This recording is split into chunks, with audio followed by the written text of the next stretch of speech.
Yes, people. We are back live. We are back live on the Sarcasm City TV YouTube for another edition of the Manchester United Tottenham Hotspur podcast, Man United podcast meets Talking That Tottenham Talk podcast, where we discuss all things Manchester United and all things Tottenham Hotspur as well. A lot going on with Spurs. A lot going on with Spurs. Ange versus Ange is a weekly occurrence.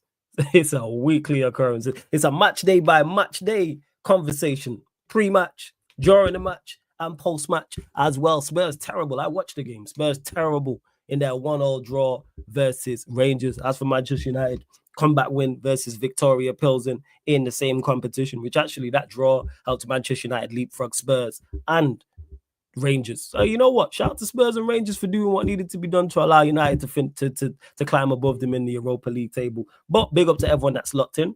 Shout out to everyone who joined over from the raid as well. Make sure you run up the likes on the video, though. Run up the likes on the video. Hit that like button. Only at 13 likes here on the Sarcasm City TV YouTube channel. So hit the like button. Share across all the socials as well. I'm going to follow suit and do the same. And subscribe to the channel, Sarcasm City TV, and hit the notification bell as well. So let me bring the Spurs representatives into the building as well. Jacob is in the cut. De Niro's in the cut. What you man telling me, man? What's good? What's good?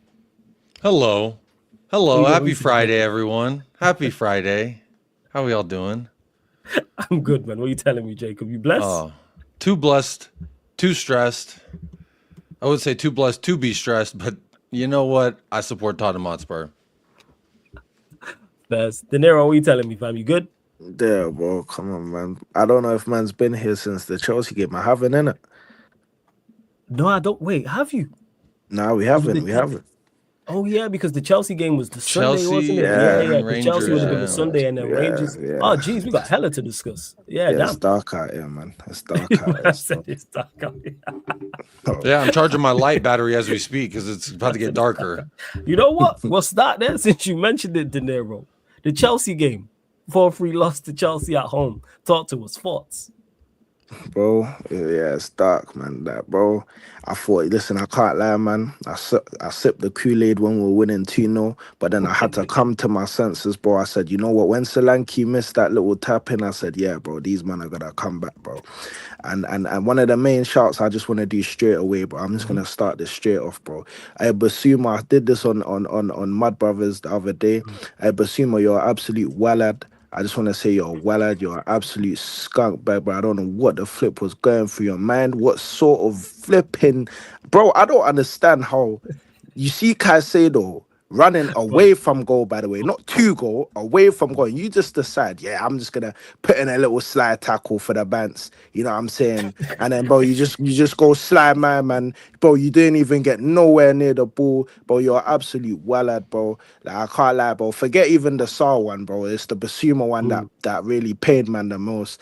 Then on top of that, bro, as soon as I saw Enzo Fernandez score that goal, bro, man turned the TV off straight away, bro. Man didn't even watch the rest of the game after that, bro. Right, you turned it off after the Basuma one. No, 100%. No. You see, when Enzo scored that goal, bro, man turned the game off from that point, bro. Man did not waste no more time.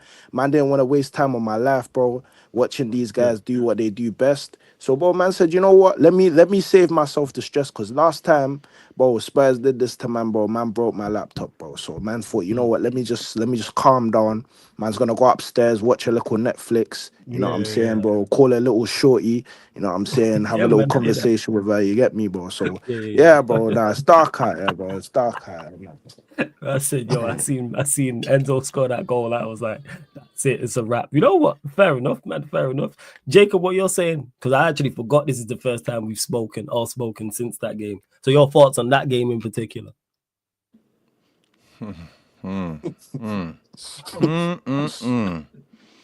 I'll tell you what. You know, in Austin Powers, when dude lost his mojo, I feel like I've lost my mojo and I'm trying to get it back, baby. And they ain't gonna help me. They ain't gonna let me. So I gotta fight Dr. Evil, aka Levy, myself. I must take him down. We must take him down. It's really our only hope, and it's not gonna happen anytime soon. So I have a little hope for the going forward. But you know, I thought for the 13 minutes while Cuti Romero was out there, we looked fantastic. versus Chelsea. Capitalizing on their mistakes, which is something we typically don't do. When other teams make mistakes in their half, we sometimes bobble it and fumble it around. For me, it was just very disappointing. It felt like a punch right in the gut. Because I was talking about this yesterday on my channel, and I hate when we do what everyone says we're going to do, because we're a joke. We've been a joke, and people making jokes at our expense, it's like, I'm fine with it. But there's... Stop. So wait. Man says, I hate when we do exactly what everyone says we're going to do. Yes. We go on to do it. Sorry, you lot do. I like Spurs, genuinely. I got no issue with you lot, but that is facts. Go on, sorry. It drives me crazy, because, it's like when someone says you're fat and lazy, you want to prove you're not fat and lazy. When someone says you ain't good at this, you're like, well, damn it, I'm about to get good at it, and I'm going to school you at it. So that's at least my mentality. So going into Chelsea, every single Chelsea fan, there was not one Chelsea fan you could ask that had a doubt in their mind they were going to our house and claiming 3 points. Not one with a single inkling of a doubt, with a 1%, a minute chance. They were all like, yeah, maybe, if fucking pigs can fly. And for me, I've always been very aligned with flying pigs for some reason, because they do what they're not supposed to. They said they couldn't, but they did it anyway. But you know what? We're not a flying pig. We're just a fucking pig. First. So you want more? I got more. I keep. Yeah, I want your further, because I know you've got more thoughts on the game. So further thoughts on it. I know. I know it wasn't time and time again. Nero's thoughts on it. Go on. Time and time again, we just always continually do what people think we're gonna do, which is capitulate, which is drop points, which is be a joke, and I hate it. It's like, to a certain degree, it's like, yeah, you can make fun of, my friend because he walks funny and he's fat or whatever, but only I can. You're not allowed to. So when people make fun of Tottenham, it's like, no, hell no. So I find creative reasons to rebuttal, to banter, to talk my shit, because for me, representing my club is like, there's a lot of pride that goes into it. So I don't like being the butt of the joke, the pie on my fucking face. But here I am again, licking the that's what is that, meringue, lemon meringue this time? Very nice pie in my face this time, and it sucks because Ange Postecoglou is like, hey, I'm gonna try and make y'all not a joke, but guess what? Joke's on him, because now we've made him a joke, because you hang out with a joke long enough, guess what? You now become a part of it, and it's unfortunate. It's really unfortunate. What's really, really strange to me and baffles me and really just threw me to where I am. Yesterday, I just said, I'm not Ange out. You can't say that I'm Ange out. I'm Ange in. But if you ask me about how I feel about anything, I'm just I play a clip on my channel that says, what's up, dude? It's just these two guys, what's up, dude? That's how I feel right now. I don't have direction. I thought I did. I don't feel like the fans are going to be patient enough. Now, I feel there's a little 1-2% light of hope that I feel inside, because by now, Levy would have sacked the manager in the previous years. But I think, like I've said, there's been, a little bit more patience from Levy's, allegedly more patient. The PR fan forum thing that they did, the brown envelopes all said that Levy seems to be more patient with the manager this time around. He seems to be more reluctant to really pull the trigger and fire a manager, because A, it would mean that he failed at what he's doing, and B, it would mean that, here we are again. The same fucking beach, Warrior Jake, scared of the water. Drop Ange's comments on Timo Werner in the comment section, please. Please do that and continue to run up. Oh yeah, he cooked him. He cooked him. But why did it take this long? This is thank you for bringing that, because that's the thing that I said that really threw me for a loop. I'm like, bro, I don't even know where I'm at anymore, because you, like, a little bit ago you said you're not going to publicly slate players no matter how shit they are, and then you saw shitty shit and Timo a German Scheisse film. Everyone has their limits. That's what that is, Jacob. He's seen Werner one too many times, man. That's what it was. He was like, right, enough's enough. I knew I wasn't going to say it. But to me, what he did yesterday is what he's done every fucking time I see 16 running around, which is donkey bullshit. Ironic, man. He's 16 and he makes 16 out of 10 decisions. Sorry, go on, carry on as you were. It's like he's Ryan's player. Ryan probably says give Timo time. Let me even just jump God in in the quickly. Let me Of just course, jump Yes, in. please do, because Look, I'll who knows where I'll go. look, all these Ange outers, bro. Yeah, all you Ange outers. Yeah, let me chat to you quickly, bro. So Floor's yours, man. let's just jump back to this Chelsea game, bro. Yeah. Hmm. Now you man are screaming Ange out, Ange this, bro. You see, we capitalize on those the first two mistakes that they made. Yeah. Now, when you look at that game, go and look at that game and look at how we capitulated the game. Go scream Ange out based on that. I dare you. Because that was nothing to do with the manager, bro. I can tell you that now, bro. The manager had to deal with what was at hand. And for me personally, he dealt with what was at hand. So anybody that's screaming Ange out for that game, bro, you're silly, bro. Like, you're absolutely silly, bro. Like, for me personally, the way that he went into the game, great. Yeah, of course, you could say, okay, the Romero starting with Romero and Van der Ven was a risk, but bro, he wants to get a win. That's what he did. So he took the risk. And I don't mind the manager. See me, I don't mind a manager that takes risks. That's what I've been asking for. And he tried to take the risk. Obviously, the risk didn't pay off, but I don't blame him for that because when you're 2-0 up, no matter how the team changes, to me personally, you should be able to see out that game. Everybody's going to scream high line, but the high line had nothing to do with the goals that they scored, bro. Go on, I dare man scream high line, bro. Tell me where the high line was in any of them goals, bro. High line had nothing to do with those any of the goals. The first Sancho goal, bro, not Romero, Pedro Porro, bro, is just doing little dancing like hill taps and that. Watching Sancho cut in and shoot. Same for Dragerson, same thing. Bro, no one wanted to come out to him. Bro, press the guy. On the other side, you could see on the other side of Doggy, that's the one guy I'll say, bro, he didn't give Pedro Neto an ounce, bro. He didn't give him an ounce, bro. Pedro Neto did nothing in that game. Doggy handled him for me personally, bro. So when I'm looking at that goal that Sancho, it was preventable. It was preventable. Absolutely. The same with the penalty. It's preventable, bro. You understand? Both penalties preventable, bro. It doesn't need to happen. Terrible decisions. This is it. From Basuma and Sa. I don't know what their man was on. This is it. So Cole Palmer was running to the damn corner flag. Just let him get out of the box and then hit him. I don't give a shit. Do you get it? And the other point I'll give is this. The same Cole Palmer that they were screaming about, that bro, for most of that game until that first penalty that was given away, that's when he became alive, bro. Before that, bro, man didn't see him before then. This is what I'm saying, bro. So man can't tell me the manager came in and he didn't come with the correct plan. He came with the correct plan. This is the one time I'll even say that he did. Man can't tell me Ange out, bro. Man, play individual player mistakes. And where does that come from? Like Jacob saying, for me personally, bro, the club itself is just in an absolute mess, bro. Why does this always happen, bro? There's a curse that Levy slapped on here. I don't know what he slapped on, but he must have slapped some type of curse, bro, because, brother, for as long as this brother's here, bro, man ain't gonna win nothing, bro. I feel like it's in his plan. We're not gonna win nothing, bro. As much as I wanted to be a curse, and I love, I personally love getting my tinfoil hat on and finding any conspiracy reason, i.e. Ryan Mason, that motherfucker just waiting in line. But I don't think it's a curse. I think he's just created a culture of comfortability. You look at Eric Dyer, you look at Ben Davies, you look at Son, you look at Kane. They got to a point where they're like, hey, I play for a big club. We have a very nice training facility. I can put my feet up. And even Kane said it when he went to Bayern.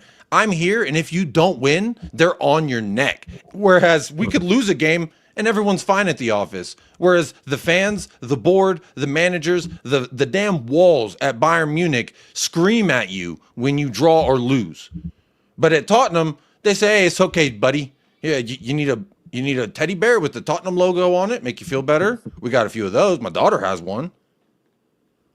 No, but legit, my daughter does have one, and I cry into it more than she does. I didn't doubt you for a second. Jacob. And here's what Postecoglou said on Werner. Timo Werner wasn't playing anywhere near the levels he can. It's not acceptable to me. I told him that. He's a senior international. In the moment, I need everyone to at least be going out there and giving their best they can. Damn. I said he wasn't playing anywhere near the levels he can. See, that's where you're wrong. At least he tried to, sugarcoat it. Bro, Fraser Forster is not a good passer of the ball, but he was goddamn Ederson yesterday. Drops a peach into the bread basket of Timo. do the one thing they said you could do. Run.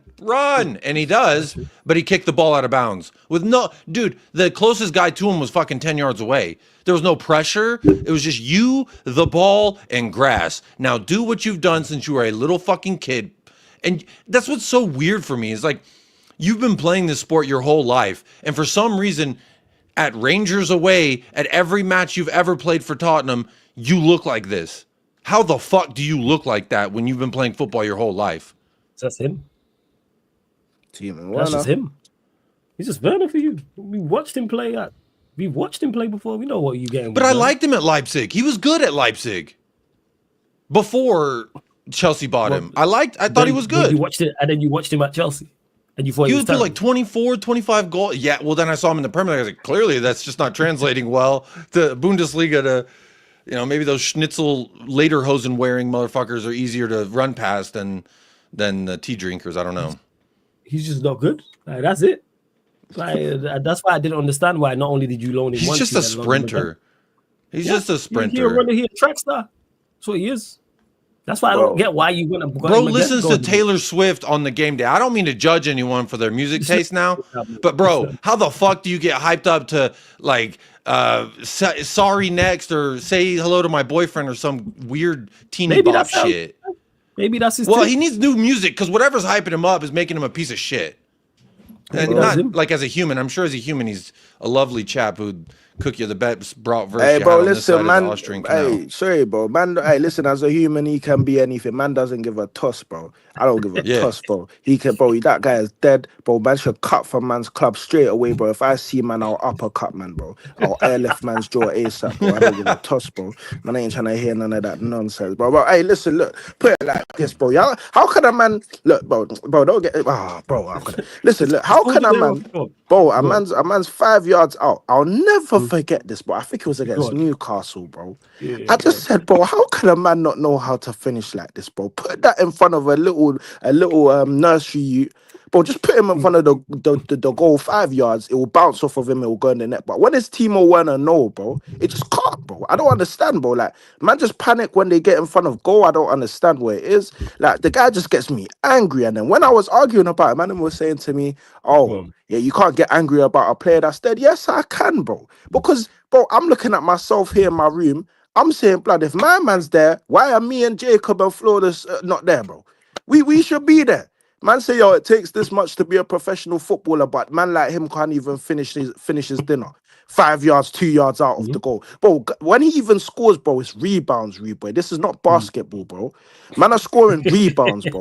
It's not even full finishes, bro. Man are scoring rebounds, bro. I'm not, bro, man's not. I said he just out there grabbing offensive boards. This is it. This is it, bro. So when I'm looking at my man, I'm thinking, Ange, I hear what you're saying, but man's been knowing this, but I said this to Arsenal fans, and I'll say this to even now to myself, is this. Where do you learn the carbon footprint? The copy. Why do we have to copy? You've seen what happened to Arsenal when they buy Chelsea's dead weight, bro. They've been doing this, and then you think, oh yeah, we're gonna go do the same thing and go and get Timo Werner. I think things are gonna change, bro. Bro, the guy from the way man's second name is Werner, bro. That says a lot enough in itself, bro. I don't give a toss what man says, bro. So from there. Man already knew when we signed this player, we've signed him now, and the man decided again to now put man on another loan. I almost punched my screen, bro. Yeah, to put man on another loan. Bro, man didn't even do nothing in the first season, bro, to be putting man on another loan, bro. What's this, bro?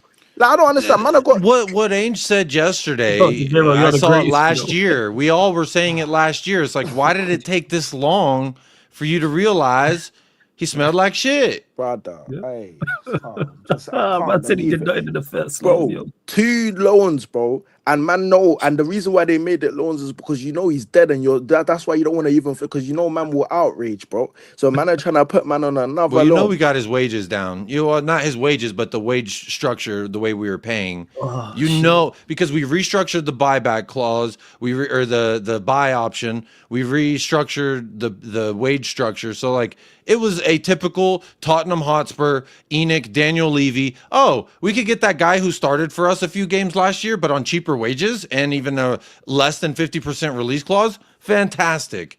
I said it yesterday that for me, Ange publicly having a slash at Timo now after all this time, to me, is what's saying his seat's starting to get fucking hot. And you go out there and we don't perform versus Southampton, I don't give a damn what they said at no PR forum. Ange Postecoglou is going to be looking at the guillotine at any like Southampton. They've ruined Pochettino. They ruined who else? Was it Jose Mourinho was trying to rotate for Southampton? Conte, the explosive rant was versus Southampton. And guess who we play now? Fucking Southampton. What is it about these motherfuckers that is just like the end of the book on our managers? I don't know. But I pray. I have no hope, bro. I just have prayers. Just the Lord, Father, Son, and Holy Spirit, please protect me. And it seems that genuine because you've mentioned it, Jacob, and Dadero's mentioned it. I've heard Jez mention it. Expressions mentioned it. I've heard other Spurs fans mention it in regards to it's not just the manager thing. Yes, Ange can do better things. He should be performing better. Yes, he's making the mistakes, but it's not just getting rid of Ange and bringing in a manager and it's all solved. So where do you look like? Is there even like a short-term fix for this? In your opinions, we're gonna get Ryan Mason, and I hope everybody's happy. You think Ryan Mason? Gone? You think Ange's gone too?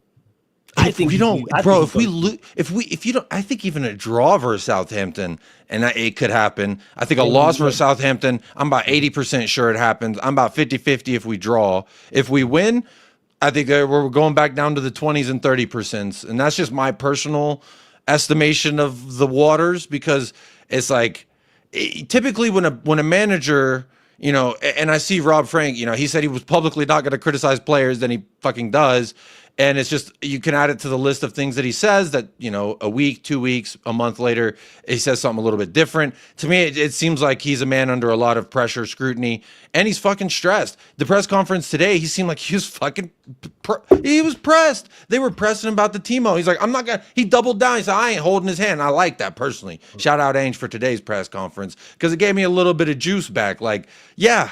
I'm not here to babysit a man's ego. I'm here to win football games. We're not doing that. He was a part of us not doing that. Therefore, he's culpable. And, you know, the news that's coming out today as well is a lot of senior players, all the senior players, a lot of them are feeling the pressure that Ange is applying to Timo as well, because Son, Brennan, Dominic, you name everybody on that pitch that ain't named Fraser Forster, they should all be under pressure. They should all feel like Timo Werner does today, in my opinion.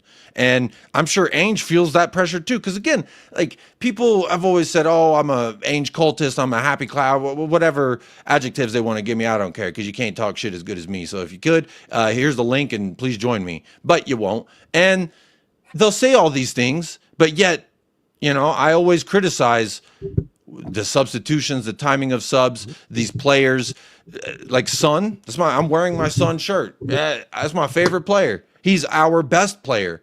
But when he can't beat a goddamn Rangers fullback one-on-one with a fucking ball at his feet, there is a problem. You echo that, De Niro, in regards to Son. Bro, I'm just gonna say that's what I'm gonna say, bro. Because if I start talking, bro, I'm gonna get angry, bro. So I just have to laugh. I have to laugh the pain. Join me. Bro, I'm already in the pool, De Niro. And that's very unlike you, Jacob, because you're obviously you'll get angry and like upset at your team, but then normally you're like, all right, there's yeah, but if you have a little fucking woodpecker just. It doesn't hurt once or twice, right? But that little fucker just nicking all day. You little bastard. I'm going to take Woody the woodpecker. I'm going to snap that little fucker's neck and eat him. Damn. Little chicken tender. You know woodpeckers, people. Just to clarify. No, fuck the woodpeckers. Fuck stingrays. Fuck woodpeckers and seagulls. And continue to run up the likes, hit the subscribe button as well, people. We're only at 31 likes, man. Get us up to 50 likes, you lot. And make sure you subscribe to United Spurs of America. Everyone that's watching on there as well, hit the like button, subscribe. This is just giving you an inkling into what the show is like to head over here on a weekly basis, because you'll catch Jacob and De Niro over here, Jez as well. Just for clarity, Flawless, I want to throw out there, I don't think Son is done. I know a lot of people say he's done, he's washed, he's this. I think he's simply little cooked. I think he's playing like a guy who hasn't stopped playing football for 12 months plus. With last year, the international break, and then the summer, and then he comes back, and it's just like the only rest he had was when he got injured, but he's coming back from injury. So it's like, to me, I don't think he's done. I have faith in my favorite player. And I will hold on. If it's delusional, if it's whatever anyone want to call it, I really don't care, because I love Heung-min Son. And the Son has given me things that this club has failed to give me, which is fucking at least a happy moment or two or five, or, you know, him and Kane. We didn't win shit, but goddamn it felt good to see him holding a little boot that was golden and it said, "Hey, you did good today, son." And I like that. And I miss it, and I wish it would return. Fairs. No, that's fair. Do you know what? That's fair enough. And I think that pretty much concludes thoughts on the Chelsea game. But we'll go to you, De Niro, the Rangers game yesterday. One apiece. Thoughts on that? Boom. Pam. Oh, Yo, I just said, bro. It's cool, but get it off your chest, De Niro. You could have asked him about any of those results. You could have asked him about Bournemouth. It would have been the same fucking side. You'll feel bad after getting it off your chest, De Niro. Bro, all I can put it like this, bro. Any game that man go into, when I see teams like, look, I'm not even trying to downplay, because Rangers' history is good. I'm not gonna lie, they've got a good history, but in the Rangers from before to the Rangers now is not the same. You understand? So when I see these names of Rangers, when I see these names of They've Bournemouth, rotated 6 or 7 starters, by the way. bro, this is what I'm saying. When I see these names of Rangers, when I see these names of, not to say they're the same type of team, but what I'm saying is that I just see names of clubs that at this moment, I just believe we should be beaten. But the clubs that I believe we should be beaten are the clubs that I'm the most scared of, bro, because it seems that when we're playing against these type of clubs, we're having a tough time. Bro, Rangers were bopping, man, bro. Like, this is like, bro, I don't understand. Like, bro, I literally, because I missed a few minutes of the game, like a few, like I think it was like 20 minutes of the first. I come back, bro. They're just bopping, man, bro. I've turned on the TV. They're bopping, man. We're making man look like prime Barca. It was the same before, bro. When we put every team, even Crystal Palace that we went and lost to, we did the same thing, bro. We made them man look like they could pass like Pep just taught them, bro. And this is the thing, bro. I don't understand I understand that we don't win nothing. I've come to the conclusion that's all good. I understand. But that doesn't take away from the fact that how do we just get to the point? Like, it's unexplainable, bro. I just don't know what to say, bro. Could you say, like, look, at the end of the day, we say the players. Then we say the manager. Then we say Levy, but Levy's not the one that's on the pitch, bro. You get me? So it's like you don't even know where to go. Like, I agree 100%. It's not Levy who can't string together 3 passes. It's not Ange who can't string together 3 passes. I'm sure neither one of them said, "Hey, going into today's match, when Crystal Palace, Ipswich, or hell, even, you know, like Brighton, Rangers, Qarabag, I mean, they were giving us a fucking game before we started scoring. There's every team that we've played, there's moments where I'm like, uh-oh. Yeah. And it's like, how many fucking random dudes do I have to Google? Who the fuck is this guy? And is he good? Oh, he's a 32-year-old Croatian from fucking who plays in Azerbaijan, who's currently bodying us. I'm like, who the fuck is this guy? Let me just put 4. We beat Man City. We beat Man City, bro. And we've come and drawn to Rangers. Hey, look. All you can do is laugh, bro, because if you don't laugh, you'll cry. So you have to just laugh because, bro, at the end of the day, I don't understand how these results happen. And the thing is, it's nothing new, bro. It's nothing new. This is something that's been happening, bro. Like, when I say it's nothing new, it's just that Spurs fans are soft, bro. Soft, not soft, bro. They don't know they're soft, bro. You don't understand what I'm saying? They're soft. You get me, bro? So with them man there, they don't know how to. There's not a lot of Jacobs out there. You understand? There's not a lot of Jacobs. There's not a lot of Savas. There's not a lot of expressions. There's not a lot of Jezzes, and there's Gara, not a lot of them Dineros, bro. Man will tell you. You get me, bro? So with that being said, where everybody's obviously saying, "Oh, Spurs fans need to do more," brother. I'll reiterate this for you lot again. Go look at that Enoch out campaign that happened, bro. Just go back. It was on Sky Sports News, bro. Go look at who turned up to there. But then the same ones will turn up to this Rangers game and then start complaining, saying Ange this, Ange that. But when it really mattered to turn up somewhere, you didn't do it. But then now, when we're drawing these type of games against Rangers, which we shouldn't be drawing, I expect to win, bro. Minimum. Man want to talk about Ange this, Ange that, but that's not doing nothing, bro. Because bro, you're going to the games and complaining, but you don't want to go to the pit to the training ground and complain. And man can say that, oh yeah, you man don't do that, but bro, we're on a platform complaining. That's still doing something more than what you're doing, bro. True.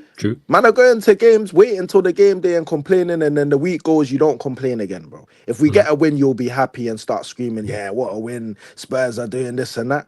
And this is the problem I have, bro, with man's fan base. We're just soft. That's it, bro. We don't have no true troops in this fan base, bro. Them man there that can really put a voice to the point where it's going filtering through the changing rooms and that. We don't have that. That's one thing I can say. United even have it. They got yourselves. They got you, Flawless, bro. They got rants. You understand? They got people like that can filter the voice through. We ain't got that, bro. Yeah, bro. Am I a prick? No, I ain't standing for this shit, man. I'm not standing for this shit, bro. Am I a prick? Bro. You know who got Saeed into that mode? That was Tottenham. He's like, Tottenham fans are bantering me. Tottenham. Am I a prick? Bro. Yo, I use that clip at least once a stream, yeah. Bro, we need that, bro. We need that, bro, because at the end of the day, man, I think we're gonna make these waves because each channel that is on here, bro, just wait to everybody in the chat. You're gonna see all these channels will touch a milli one day by God's grace, trust me. But bro, that's gonna be the one that's gonna filter because it's looking like that's the only way we're gonna get through to them, bro. Because right now, bro, I'm just looking at that. When I actually look at the context, you know, I'm gonna be real here. When I look at the context, I was understanding some of the Ange outers, but you know what, bro? Bro, all of you, bro, ban all of you, man. I actually clocked it, bro. I ban all of you, man. I ban all of you, man.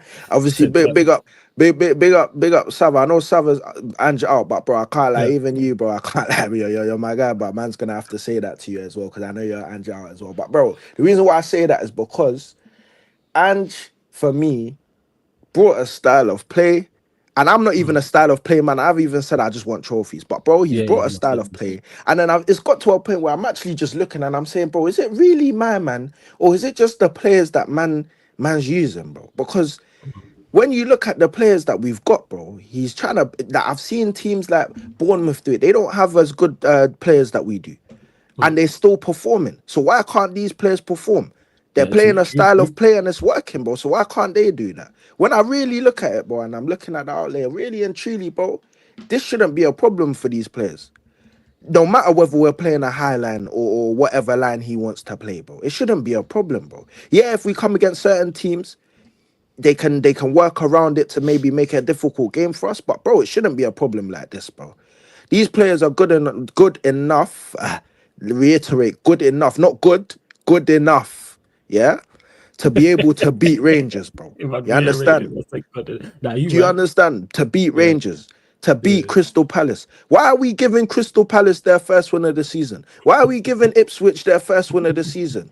But what is this, bro? Come on. And to a degree, this is kind of, I think Sava's the one that I heard say this, where other teams, it doesn't matter who they are, what league they're in, they're looking at us and how we play, and they're thinking, yeah, I can get something here. Facts, because man. number one, we're a joke fucking club, and we've been a joke fucking club for a long time before Ange got here, by the way. And then secondly, they are looking at the way that Ange tactics set us up, and we are very open. We leave a lot of spaces for number 10s. I said before Chelsea, if you allow all that space to fucking the guy, I called him Morgan, what's his name for Aston Villa? Morgan Rogers. Mr. Rogers is what I call him. Said, what fucking sweater is this no-name bastard gonna have? And he's a baller as well. Bro, he is a baller. And I was like, either we are so bad or he is the new Lionel Messi. And then we did the same thing versus Omari Hutchinson with Ipswich. So then when we're going versus Chelsea and I'm seeing Cole Palmer as the 10, I'm like, well, there's only one fucking conclusion here I can make, which is he's going to do some damage to us. And, you know, it's so like, I agree with Sava in the sense of teams see us. They look at, this is also something Sava says that I really agree with. If you're a left back, and you're like, oh, I'm playing Brendan Johnson this week. Fucking A. Fucking A. You can't see, but my feet are up right now. Make sure you don't. Yeah, none of that has There's stuff, only man. one. Make sure you don't put your feet in the screen, please. I beg. No, I accidentally did it on Don Hassam's channel, and I was know. really I've seen the embarrassed. clip. There's a clip? There's a clip. No, yeah. fuck no, man. Yeah, I've never got. Someone already made like a Jacob's Feet account within 30 seconds of it happening. I was like, Sam, could you please go to the studio and edit that out? I was taking care of my kids. I was in the living room, Yeah, and I watched. Anyway, y'all got a little peep show for free. But hey, yo, regards to, I said for free, not for fees. Carry on, man. I didn't even ask. Normally, I'm like super chat, or I'll show you a toe. How about that? But look, other opposition managers and teams and players. First of all, when you're going against Tottenham, you see A, big club, B, they're a joke of a club, and C, now we're very open. So that adds a little bit of that extra percentage, I think, for players that are out there. You look at Rangers most recently, that bald guy, who the fuck is that guy? And he's dribbling through 3 of our dudes and then going around Fraser Forster and missing an open net. Who the fuck is that guy? Damn. And it's like I've always felt, though, that the amount of chances we create going forward in the other way would rectify and nullify a lot of the chances that we give up to the opportunity. But if we're not doing the shit on the fucking other end, then it just all looks really bad. So what it is, it's like you made a peanut butter and jelly sandwich, but whenever you spread it, you put the 2 sides of the bread that have no spread, you put those together. So now you're grabbing the sandwich, and there's peanut butter and there's jelly, and it's getting fucking everywhere, and it's not in the sandwich, and there's just no one has a hold of it. Now your fingers are sticky, and there's probably ants in your apartment. So where are we at? Where do we go from here? I don't know. A fucking exterminator? Yeah, what do you lot do? Because like De Niro mentioned it in regards to Rangers being the better side and bopping you off the park, not keeping passes together. The goal to you, De Niro, is there anything you think Ange can do with these players? Is it a tweak in tactics to help? So you're not easy to play against. Let me tell you why there's nothing he can do. Go. Let me tell you why. You got man like Dragerson and that, bro. When we were playing against Chelsea, I watched it. I don't know if Jacob noticed it. Maybe he did, maybe he didn't. I watched it. Brother tracked Enzo Fernandez into like the final third of Chelsea's half. Brother, who told you to do that, bro? I know Ange did not tell you to do that, brother. You tracked my man, and I'll even try and find it to send it again later on.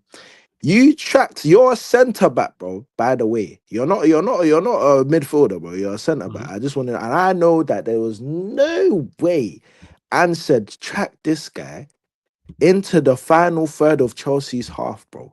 And it was something like that you wouldn't even take in normally, you know. It's something that if you're a fan, you're not really too bothered about it because it went out for a throw-in, but you may not have noticed. But I flipping noticed it, bro.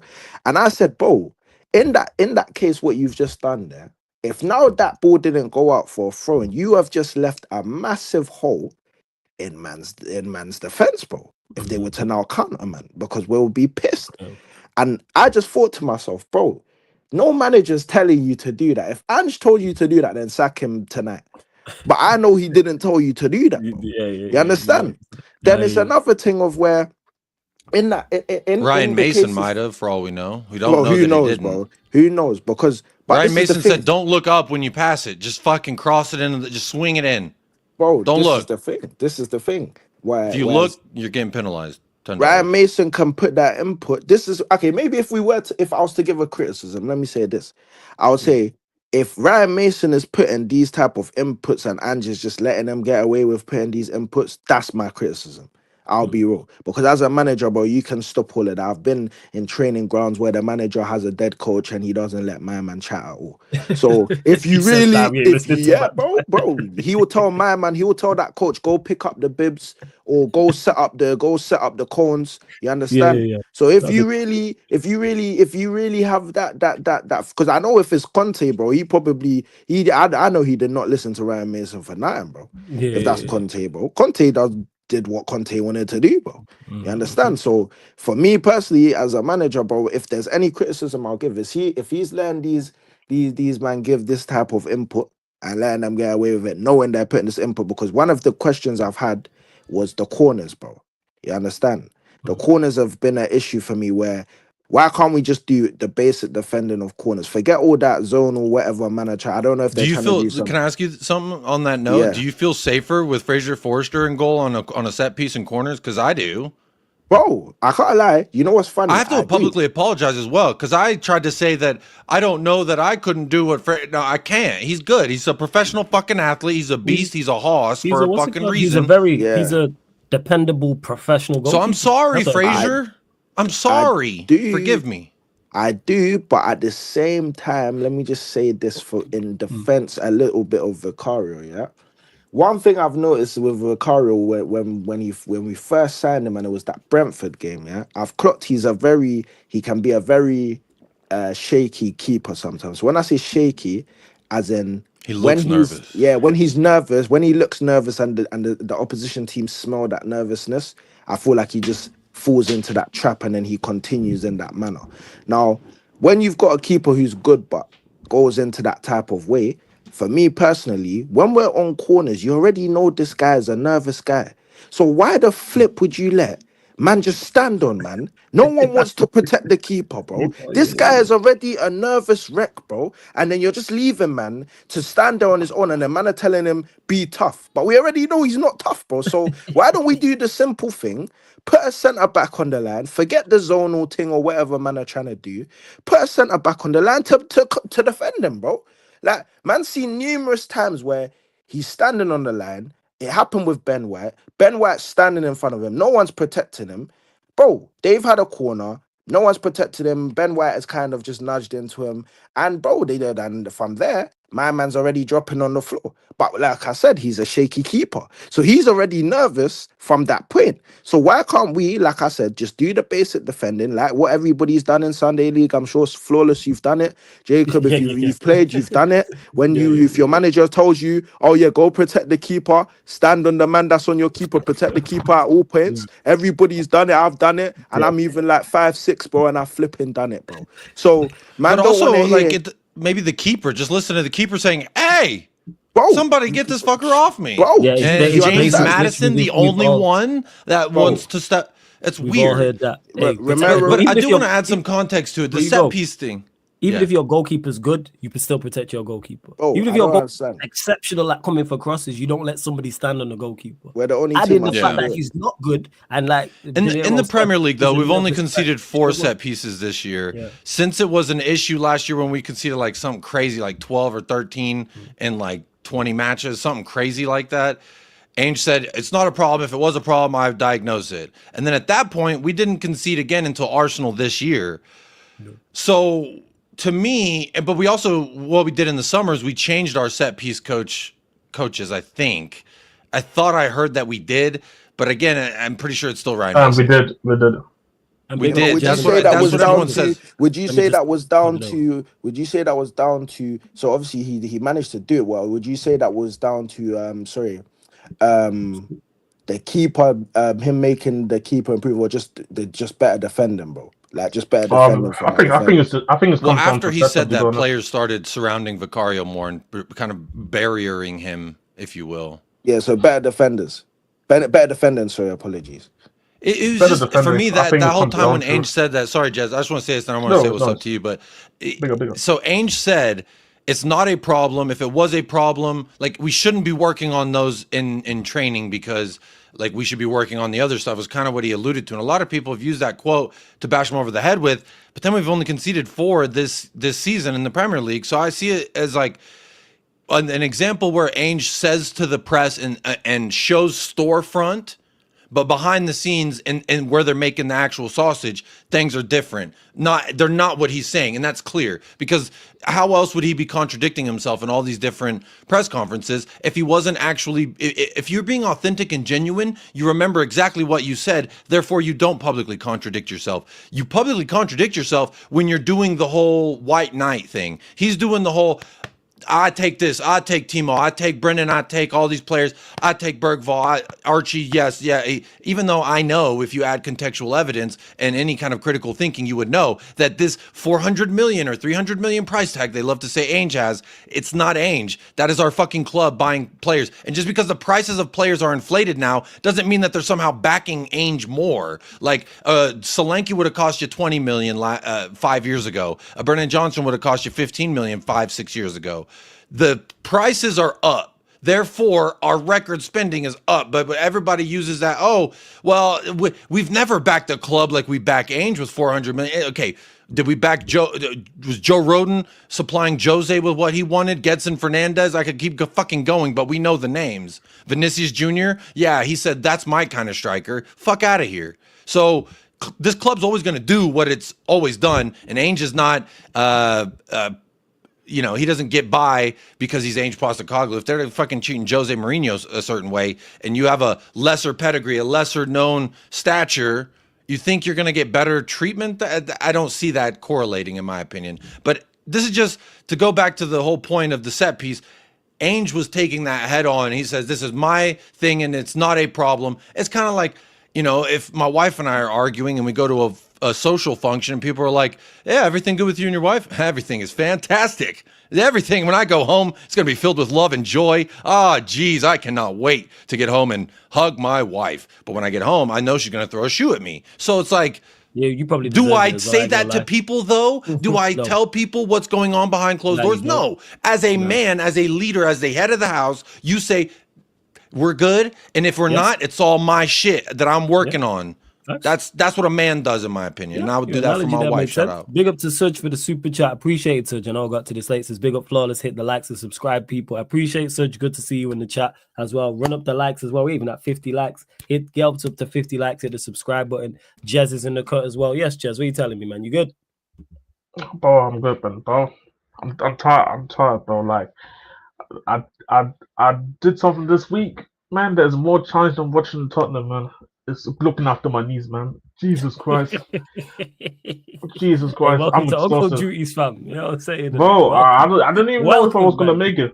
Bro, it's tiring, bro. I'll be real. Like, I wasn't even sure if I'm going to make it, bro. Like, even the NBA show, I thought, obviously, it's Dev's concert. But, bro, bro, I wasn't even sure if I was going to make that one. I was so tired.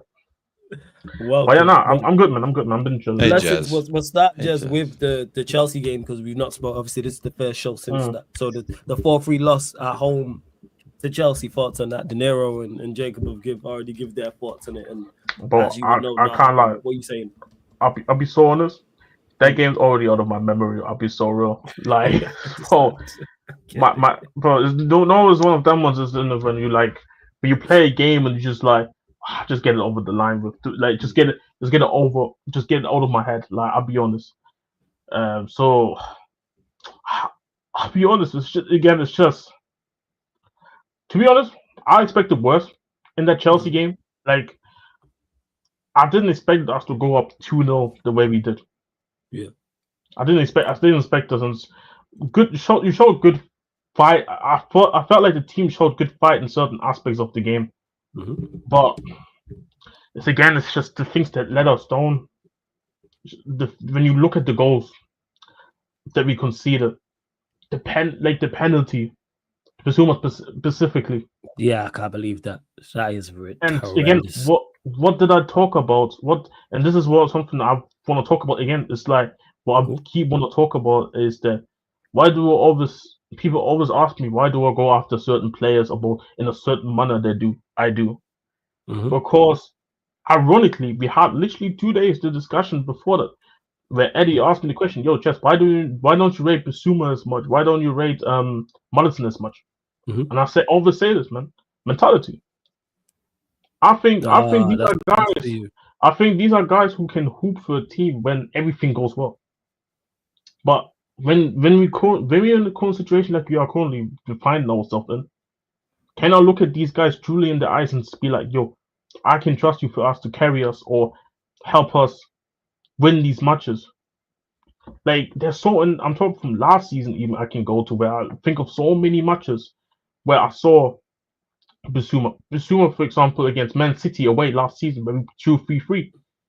trying to chess control it in our own half when I think we were up at that point, and City ended up scoring from that. Countless times where like you're not focused when you're trying to take a touch because you're not in your surroundings. Again, these footballs, good ability. It's not ability thing. It's not ability thing for me. I can't look. I'm sorry. Like for me, yes, Chelsea was during that period of the game. Chelsea was the better team. I can't admit that. So would have been a good chance that Chelsea would have had the opportunity to win the game anyways. Yes, there was a good opportunity, but it's the way you throw it away. You're throwing a way to lose. Away. It's a way to lose. You threw it away, and then from the 3-2. Honestly, after it went 3-2, I wasn't locked in anymore like that. We gave another goal. We gave another penalty away. Gave to Izzy. Son gets a goal late. Son gets the goal late, but by then it's too late already. And again, I keep saying this with these guys, man. It's the mentality, the mindset of.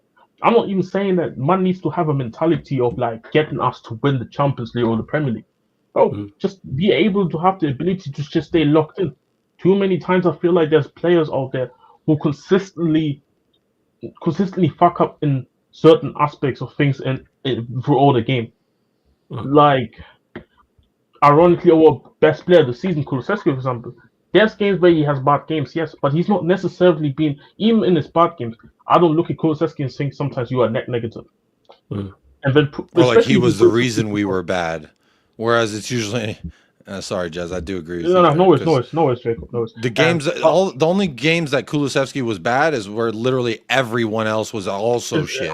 Exactly, but it's kind of the point I'm still trying to make. It even if he's bad, he's trying to do some things at times. It's still going to try, but I can see sometimes Bissouma have a good game. I can see sometimes Paul have a good game, but they throw like good games away because of these type of moments. Like my thoughts about the guys that don't rinse.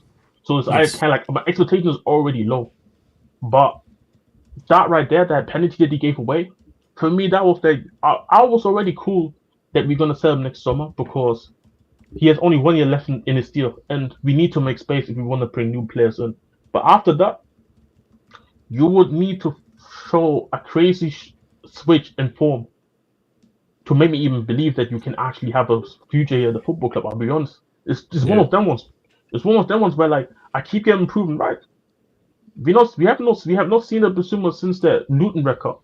Or was it record? I think record was, or second yellow, I don't know. But since he's had a couple of good games since, but that's the thing. It's not an ability problem. They called me Nancy Reagan whenever I did the whole stream saying don't do drugs, kids. But guess what? Especially if you're trying to be a professional athlete, don't do drugs. If you're trying to be a fucking whatever the fuck, do all of them. Have fun. Just be safe. But this is what I'm talking about. Put the banner up. You can put the banner up. It's cool. Do the drugs. Enjoy your life. I'm not trying to be Nancy Reagan, but if you're a goddamn professional footballer, you just turned 27 years of age, and we're trying to look at you as one of the senior fucking Premier League players, maybe don't do drugs right before or 2 days before we fucking kick off a season. And then if you're going to do them, don't be stupid enough to put them on Snapchat. That's how I know he's a fucking idiot. And I'm upset. I'm pissed. And it's like, bro, I'm angry and disappointed because Bissouma is a fucking baller if he wants to be. Why? What? Just be you, bro. And he's like, oh, I'm going to show you the best me after that Chelsea. And then what the fuck did you do versus Rangers? Nothing, bro. Obviously, bro, the players did not look like they wanted to be there versus Rangers. It looked like, oh, it's too cold during the warm-ups. How many gloves can I fit on? How many neck fucking rolls can I fucking have around my throat? I love it. I do have to mention. Just to clarify to the people out there, no, it's not okay to do drugs. Don't do drugs. Yeah, that's how I put the banner up. Well, go on, carry on. I'm not one to pass judgment, and I don't give a damn as long as you don't hurt nobody. But what I wanted to say is, obviously, Rangers, I couldn't watch. I was literally just bombarded with duties. But yeah, so using local duties. But Rangers is again, it's like I don't know, like it's just don't think like. It's a weird feeling because usually when Spurs find themselves with a manager in these type of situations, you will see that the players generally look like they give up and they don't want to play no more. this time around, I don't even think necessarily the players trying to give up, because clearly you can see from the last couple of days certain comments, certain players who would have said this season, clearly they're still with the manager. So I don't look at necessarily where I don't think they have given up with him. I'm looking at more perspective of like it generally just can't get it together. And I think partly I do think it has to do with I think everybody has to look at themselves at this current time of what the form has been. I think some criticism is OD when it comes to Ange, but I think there's also fair criticism in terms of from a tactical standpoint, which is cool. When your team is 11, everybody should be blamed. Nobody, Yeah. especially Spurs. If your team is 11, sitting 11th in the Premier League and ninth currently in the Europa League, considering how some of the results we had, nobody should be getting away with any sort of criticism. We shouldn't go OD as we have to be since we're already struggling, but criticism is everywhere. So I look at Ange, I look at the players, I look at the football club. We all have to fix up, or we all have to fix up if we want to get this to get it on already. Like we mentioned on the summer, I was livid. I was happy with the signing we have made in the summer, but you can clearly tell it wasn't enough. I kept on saying how we needed more. I said we needed another winger to come in. Obviously, shame for Odegaard. I really wished he was healthy right now because I think he really could bring some spark in the attack. But even then, we can't rely And necessarily on the 19 see how Ange talk about Odegaard? Jez, Oh, you can tell. You see how Ange talk about Odegaard? Because that is the player he actually wanted. No, Now see how he talk about any of these other signings. He is very generic. They're on the shopping list. It may not been the fucking free range eggs we were looking for. The goddamn we weren't cruel to these animals product you were looking for. We've got the one that was very cruel to every animal that goes across, and it's gonna be bad for you in the end. You can tell, and you can tell guys like even Solanke. Like I think he's been probably one of the more positives in this season with him and Kulu. As I said, Solanke can actually bring something to this football club that since Kane. Obviously, it's been not that long since Kane's been gone, but kind of the point I'm trying to make is that I don't think you necessarily get a striker as close as him ever, like because of the whole good is. But yeah, bro, I just the best striker England's ever had, by the way. That's a whole different debate. I'm not trying to go there, but I'll just be honest. Like, I'm looking at kind of situations like where we currently going at, because obviously after Chelsea, the whole PR is currently coming out saying how the football club wants to back Ange despite the bad round of form, how things are going well. But I've been saying it. I think I was saying it on the last show that we had. Let us not get a result versus Rangers if we didn't go. God forbid we can't get a result against Russell Martin's Southampton. Like we're gonna go meet for these guys right there. High line versus high line. We're gonna do what we have to do, bro. Like, we're going against them, and God forbid we get a bad result against them. Then you have to carry that. Then we have to go back home versus Man United in the Carabao Cup, which is a huge game because everybody knows how close we are to a final.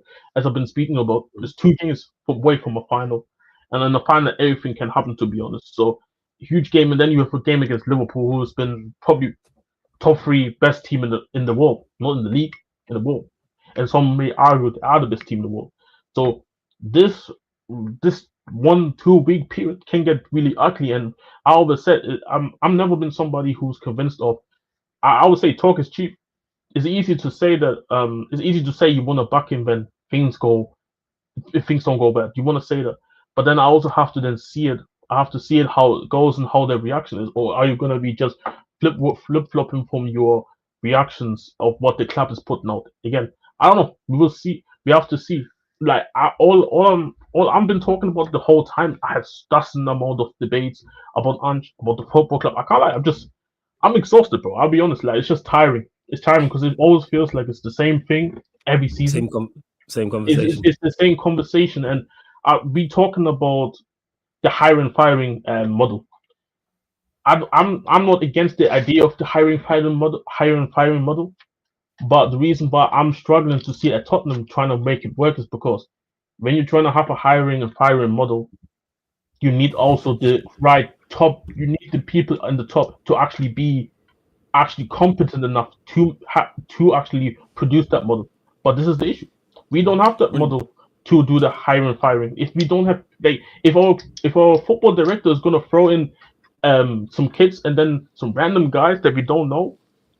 It's like, how is it gonna work? Like, you need the top guys who know what they're doing in the business to keep hiring managers and finding a new one. The club. That's why it's like so this hard is for the me club. to believe. The Like, club, they do this. They buy the players that are very young. he They believe the talked about it. ceiling is very, very high. They want Like, to say Jacob, it gets this so not my bad. player. This player, no, not mine.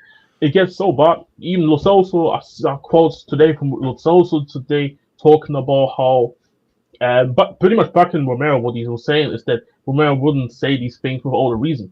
And again, we all pretty much know it. While I agree with him, it's funny he can talk all that shit when his ass sitting in the physio fucking 80% of the time he was employed by us. But we covered the doctor bills. Don't worry. I don't. Fucking. I mean, that's also notice as true, soon as you're not there, they won a World Cup. They probably still won it, to be honest, but No. Well, you know what? Anytime he plays with them, they ain't won the World Cup. But when he's not there, they won the World Cup. He can fucking hold that. Let us know how you Overrated, bow-legged son of a bitch. Damn. Hey, but you know what? I didn't want to. Nah, bro, walking like a goddamn cowboy at 80 years old has been riding a fucking horse on the range. Legs, man. That's why I said shout out. I didn't want to turn it into the Souls of Slander, but it's kind of like the point I was trying to make. Oh, fuck that bitch. I hate that. Bro, he pissed me off when he worked here. What happened with Lascelles that I missed? What's going on? I'm done. I don't want to say anything. I don't want to. Let me actually continue. Like I said, I'm not trying to put it. I mean, I have some stand up for him too, but I'm trying to put it into a session simply just talking about guys who are actually at the football club.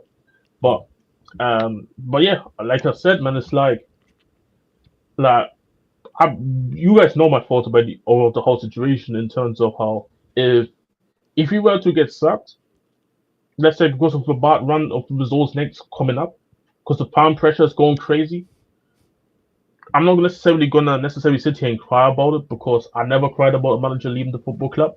But my biggest issue is that I just hated the way it ended personally. But with Ange right now, though, if I speak about him, my biggest issue is how I'm here for solutions. You can go and sack him. That's cool, but what's the plan? Are we still gonna run like mediocre? If you run as a mediocre football club, you're gonna get mediocre as a result. And this is what we've been for how many years now? Yes, certain years we've been better than other years because we had also better players who can also carry us. But now when you actually see the level of players dropping, and you see how you don't have a Harry Kane or an informed Son playing at the highest level to help us get over the line, you see what you're getting right here. You see Brendan Johnson. Well, naturally, a rising tide. In regards to Son, I want to say this: a rising tide lifts all boats. In regards to Harry Kane, so Harry Kane on your team is automatically going to make Son a better player. Losing Harry Kane is immediately going to make Son a worse player. However, you rate him or not. If you rate him highly, you rate him mid, you rate him low. Harry Kane is going to elevate those around him. And that's why, hey, just side note, shout out to Adama Traore. I always felt like if we had signed him back in the day, instead of allowing Lucas Moura to run rampant on that right wing, you know what? We would have had something special there between the three of them. Yeah, it would have been the best threesome they've ever seen in the Premier League era. One thing, I don't. Okay, no, I'm not even gonna make the joke. I'm not even gonna make the joke. That's true. I'm not even gonna make the joke, but God. Oh no, like it's kind of like one part of me. Do I think part of me that we should be doing better? Yes, like I do think we should be doing better. But I think also realities of still failing to hit with some people is that I think the level of the team is also not necessarily that high. We have good players there. But I keep talking about it. What this team lacks is an it factor.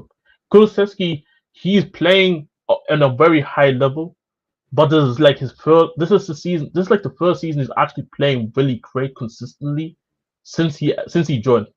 And I think he joined in January 2022. So it's been a couple of times, so I can't necessarily look at him and say, no, be the it factor in your first full season where you're actually playing in a season where you're actually playing consistently. Nobody's pulling through the weight. We have maybe some guys who put good performances here and there, but I'm looking for the it factor. We're talking about how Liverpool has been great, the best team in Europe. and I don't even. And this is not here to try to slander Liverpool or Slot. Me personally, but I see the narratives about how if Slot took over instead of Ange, how much better we would have been. But then I look at Liverpool and say 75. What's the stat? 75% of Liverpool's goals all came through Salah. Yeah, so you 75%. look at you look at you see somebody like a you see somebody like a Mo Salah contributing to the level he's doing, plus the other players who doing the job as well. This is what then gets you with Liverpool currently. How long they can continue doing that, we will see. But they will at least know they will be of a certain level. But with us, outside Kulusevski, I don't think nobody this season has played to a level of a consistent basis where I can look at them and say it's been even a 7. Like, I think Kulusevski is the only player I say. Actually, maybe not. Actually, that's all. Probably Kulusevski for me, who I can say who's playing above a 7 on a consistent basis. But then you have other guys. Some guys play over a 7 at times. Then they drop him a 4. Then they drop him a 6. Then they drop him a 5. It's just again consistently inconsistent. And this, I think, is a lot of players you can say that to about the better ones. The worst players dropping stinkers is not surprising. Like you guys talked about Johnson every time when he gets the ball on the right, how first time he crosses. I'm telling you, again, don't get it. Why was he signed for 50 million when we trying to play possession boy football? I'm sorry. I don't get it. A player that doesn't excel it, a player who has no good decision making, and like that's why I say, like, if I really want to, I could go and fucking work in scouting. Like I knew Johnson at Nottingham Forest when he was in the Championship because I was watching him and I always said I think Johnson is actually a good player. I do think, but it's not. But it also has to. You have to assist him in a certain manner where it actually fits him to do this. You cannot have a position-based system where you want to have 70% of the ball, but then you have players who treat the football like they've never seen it before. Like a grenade. Yeah, it's a grenade, bro. Like it doesn't make sense. That's why when we trying to hold possession, yeah, we have the ball, but when our players don't even like playing with the ball, or we have some players who want to play on the ball, and some players who want to rather actually get away from the ball and trying to counter attack, it's too much of a mismatch. So I feel like, yeah, for me personally, there's just so many things that need to be fixed. And from a personal standpoint, I talked about how there's certain adjustments. If I was Ange, I would make within his judgment. Not saying that he has to necessarily change everything. Doesn't have to, in my opinion, because I do think his philosophy itself is not the problem. I think a lot of people trying to get at him saying how the way he sees football is reckless. You shouldn't play football like this. Well, I think his football is at least good enough to get us top 4. At least. I'm not even saying that, and I'm not saying this for me as an achievement, but I'm saying this is good enough to get there. And I think once you get there, you can start tweaking maybe things here and there. Yes. But then it goes back to the level of the team. But I think this is what it is. Let me get to saying in the chat as well, and appreciate you. Make sure you subscribe to United Spurs of America. It was Boxing Kangaroo, fire username by the way. Said something along the lines of, where is it? Let me get to this. Are English fans, football fans, guilty of overanalyzing everything? Why can't fans just move on after a game and look forward to the next challenge? I say no, that's what comes with it. If you play well, you get praised. You play poorly, you get criticized. This has been the way now. This will be the way all in the future, and this will be the way in the past. It's just that it's more noise because of social media, because we can do platforms and have shows like this. This has been happening. I'm a 90s baby. This has been, you think it's not like this in the terraces? You think when fans are singing, insert manager name here, you don't know what you're doing, or you're getting sacked in the morning. That's critique too. So it's not about overanalyzing it. It's a question of do your job. If you are performing at a high level, you will get praised to high heaven. Facts. You will get praised extremely highly. There's no manager who's been successful, we'll just use the Premier League, who's not getting praised to high heaven. Like Pep, for instance, it's going bad now, but Pep won 4 leagues in a row. There was no criticism of him. Sir Alex Ferguson when he was here, Wenger when he was here, Mourinho when he was at Chelsea, Conte when he was at Chelsea for that season, Jurgen Klopp, the list goes on. This is how it works. Same with players. If you perform well and you're consistent over a long period of time, guess what you'll get? Nothing but praise. So it's not a question of overanalyzing it. It's a question of just calling it as you see it and looking forward to the next challenge. And to How can you piggyback, how can you look forward to the next challenge when your team is performing poorly? You're not looking forward to that. Hey, any of you three looking forward to the game against Southampton? Fuck no. I'll be honest. That's my point. None of you lot are looking forward to it. What Spurs fans are out there looking forward to the Southampton? You'll watch because you're a Spurs fan, but are you looking forward to it? No, I've been there. You know what I'm saying? I ain't look forward to no game coming up. I watch alongs. I was literally doing watch alongs so I didn't get fined.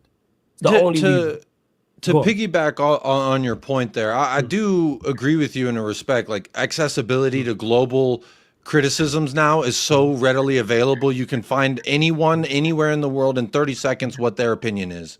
You know what I mean? Like, it's very accessible. Whereas back in the day, it had to be enough people writing or calling into a radio show, or there's other ways and avenues, which I'm sure was just a super clogged medium that everyone couldn't get their voice heard. So when the place like YouTube comes about, place like all these other platforms, it gave a voice to the voice. Because the thing is, now if you have Wi-Fi, you can have. Now you got a bicycle. Think about how quickly you can travel walking versus a bike. Hey, give me a bike. Oh, fuck a bike. I got a horse. Oh, fuck the horse. I got a car. Now we're in planes and trains and automobiles, and there's movies about it. This is it. So I hear what you're saying, bro. I can look at things from an Australian point of view, and as a 62-year-old Australian supporter the teams, which I hear to an extent, but I'm pretty much sure I don't know. Like cricket's a big thing in there. I think it's just like the day and age, like where we are as a society. Because radio shows and newspapers, they were the two outlets. Whereas now it's or at the pub or at the workshop.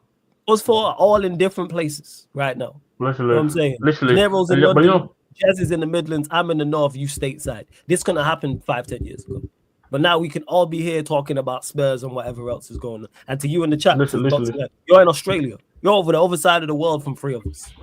Shout you out. Good morning. Big up on my Australians. That's the thing, like, it happens to every sport, to be honest. It happens. Like, definitely. I do get this point, because I do think sometimes, especially like, for example, Amrin's first game, how man tried to kill him, for example, how there's certain man who tried to just kill him. So in that aspect, I do kind of get it. But I feel like with our situation, I think there is enough sample size where like you're gonna get people who are gonna say, like, I think this is in sports in general. Like, it's like the debate that we had the other day about the refereeing. I always think refereeing's been dog shit. It's just that now we got Twitter, everybody's gonna speak about it. Yes. And just to clarify, because I'm bold enough to watch, referees were a problem in the 90s and the early 2000s. Referees have been being a problem. It's just now with VAR and social media. Coop would still be employed right now. Yeah, we have access to something happens in a game and we have access to it instantly. It's on social. Someone's posted the clip on Twitter. How is this not a penalty? How have they got this wrong, etc., etc. And like that's, and also as well, to your point, Boxing Kangaroo, people are just very emotional, because I say this all the time. People will watch a game. But you'll own it. People will watch a game and then literally 30 seconds are tweeting about the game in full detail. How have you processed that quick what you've just watched? Well, people how have you watched an hour and a half of football match and 30 seconds later you're on your phone talking about such and such? I did a watch along 30 minutes after yesterday's match, and a lot of it was just me like, I don't even know why I'm live right now. Why am I here? I don't even know what to say. I'm perplexed. What I rate about you, Jacob, is that you're being honest about it. Hey, I don't know why I'm here right now. Most people tweet during the games, isn't it? Yeah, people. That's another thing to me, Jess. People tweeting during matches. I said it already. Like, I don't during Tottenham games. My kid's lucky. I love them. I'll put it that way. During matches. I hear it from a one-off perspective. If something happens, I might go to a tweet. But watch me on the United watch along now. I'm rims in. I'm locked in because I'm trying to see what's going on. People are very good at multitasking. So it's not everybody. I'm just saying across the board. There's no way you're tweeting 24/7. I'm watching the game. Like, for me personally. You can't watch like what's happening in the build up and how you deal with counter. I used to be when I was younger. Obviously, I'm still young, 23. Big up. But I used to be tweeting games during the games, and now I realized, hold on a second, I'm not. I know that I'm locked in, but I'm not locked in. That's why even the way I started viewing football and started analyzing football got a lot better, because I actually focused throughout the game.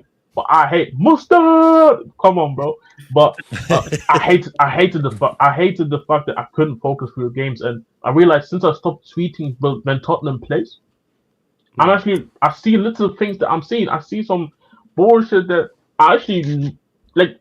Werner, for example, I saw a clip of him where Fraser Foster, by the way, big up to him. I said, man, we have to lift with Fraser Foster and goal. He's doing a good job, to be honest. But that long ball that he passed over to Werner in the Rangers game, and Werner can't control the football. I'll be honest. I would be going like a couple years ago. I go crazy on Twitter and not watch properly for like the next 5 minutes when something important could have happened. You know what I mean? So it's kind of like, nah, bro. Like, I'll be honest.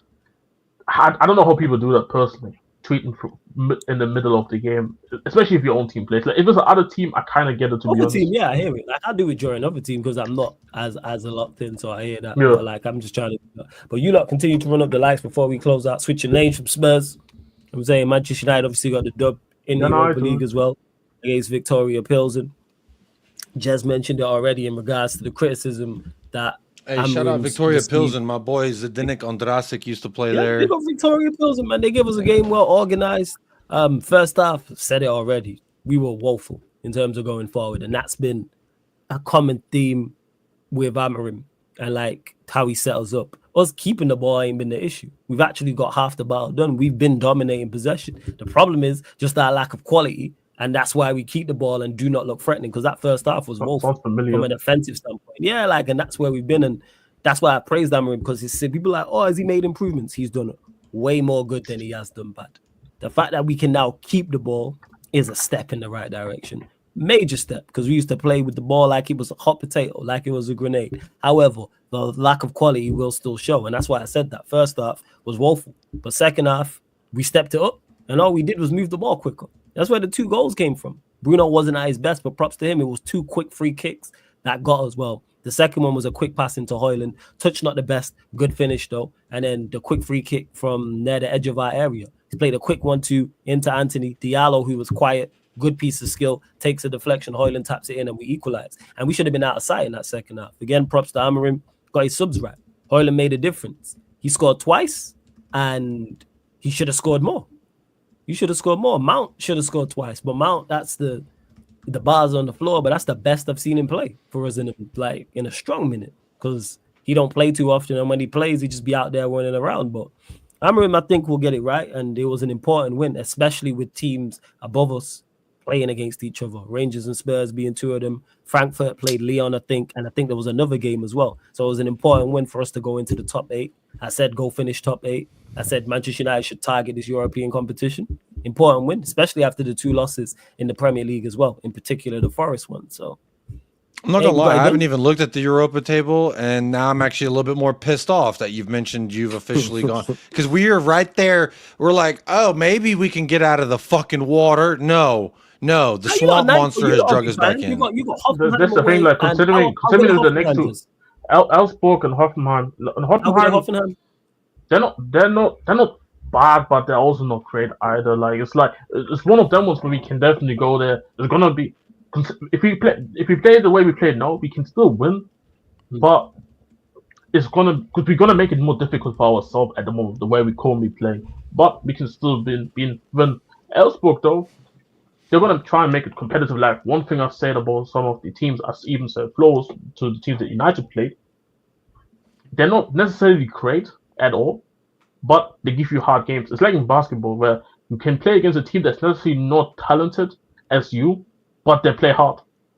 And how effort alone makes the game super hard itself. So I feel like this is a game where I feel like the Elfsborg game, because if we play that game at home, so that's a good thing. If we would have played that game away, I probably would have been more worried about that game than Hoffenheim. Is Elfsborg away? Elfsborg is our place. Hoffenheim is away. Oh, Hoffenheim is away. So if you beat both of those teams, we should be in the top 8. Yeah, I don't think. You're only a So point it's like, as long as, and those games are in January, so you would hope that we made some couple signings by then already. Again, that's how I'm looking at it. I said go finish top 8. Go get these dubs, because when the manager got here, we was 3 wins. No, sorry, it was 3 games played, 3 draws, which is terrible. And now we've won 3 since that. We've won 3 and 3, and it's the Europa League treated as such. And yes, there's obviously, you got Lazio in there, you got Athletic Club. I will never overlook a La Liga side the Serie A side, a team in any of the major European competition in leagues, I should say. So France, Italy, Spain, Germany, I'll never just overlook them because there will be quality there. But I get the competition. And with Amorim, it's on him. What And about Azerbaijan? Exactly. If we go out to, you'll see supreme head loss if we go out to a side from Azerbaijan. I can't lie though. Like Athletic or Lyon's one thing, or even you lot is one thing, but Ludogorets or Karabakh or something like that, I lose my head. I'm not gonna lie, we lost in Conference League to a team. Whose fucking manager was in prison. And I bet you had supreme head loss. That's what I've been. People like, I wasn't on YouTube. It was just my family. Well, my wife who received all the. That was the game where Joseph should have gotten sacked 6 days before the fight. Like, cause I'm sorry, bro. A manager that got locked up in prison, bro. Like people were making jokes about how he had to send his they had to visit prison break type of shit, bro. They had to listen to him in the prison and get the taxes from him. Like, it was peak, bro. Like, see, that's why I say, if people say, when I see people say I'm just the worst manager or this is like the worst they have seen Spurs ever been, bro, we've been in worse situations than this. We've been in the gutter. Bro, we lost to a team called Ennis Moore, bro. Like, we lost to Lucas. We lost to Lucas Moore FC, bro. Like, in the Conference League, bro. This was crazy. Hey, bro, why did you decide, bro? Why did you decide to bring that up, bro? Bro, see what it is? I've even been silent. I thought, yeah, we're passing the Spurs thing. We'll go to the United thing. Man, I'm kind of confused. But just going off the people always gonna go over the top. It's like when people talk about, oh, United, this is the worst you've been. Clearly, you don't know our history because we've been in longer streaks without a Premier League. We've got longer droughts without the Champions League. Manchester United have been relegated before, but people clearly just don't use the Wi-Fi that they have in the internet. Just literally Google it, and it will pop up and show you that United have been in worse situations. What is it? Oh, it's just a never-ending cycle. No, we're just going through our drought, which we had before Fergie. We had Sir Matt Busby. We had a drought. We then had Sir Alex Ferguson. Now we're currently in the drought, like every other team does. And to Shoshu who says, no, it wasn't. Who said it about the same players will get Ange the sack? Here it is. To NYU says that the players will sack Amorim as per if he sticks with these players. Yeah, you gotta get rid of these players. What do you know about Garnacho being the leaker? I don't care about it. To be honest, I think people just. I mean, I could have told you just taking one look at that Ellen DeGeneres stepson. Leaking it or not.